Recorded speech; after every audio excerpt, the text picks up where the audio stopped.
গরম কড়াইয়ের ছ্যাঁকা, কানে ধরে উঠবস আর দীর্ঘদিনের নির্যাতন। এবার এসব অভিযোগ উঠেছে পুলিশের এক দম্পতির বিরুদ্ধে।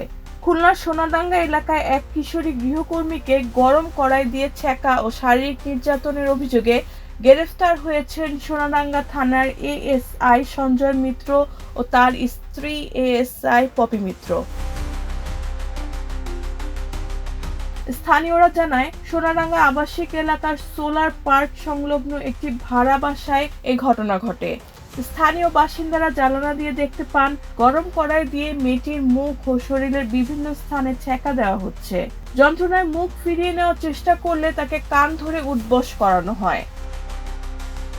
স্থানীয়দের দাবি, হাত থেকে তরকারি পড়ে যাওয়াকে কেন্দ্র করে কিশোরীর উপর নির্যাতন চালানো হয়। জানলা দিয়ে ঘটনাটি দেখতে পেয়ে প্রতিবেশীরা পুলিশে খবর দেন। পরে আইন শৃঙ্খলা বাহিনীর সদস্যরা ঘটনাস্থল থেকে কিশোরীকে উদ্ধার করে।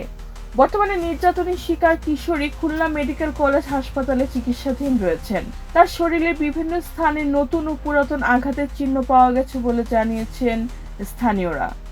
এই ঘটনায় ভুক্তভোগীর মা মামলা দায়ের করলে অভিযুক্ত পুলিশ দম্পতিকে গ্রেফতার করা হয়। পুলিশ জানিয়েছে ঘটনার তদন্ত চলছে। রেহানা বেগম, প্রজন্ম 24।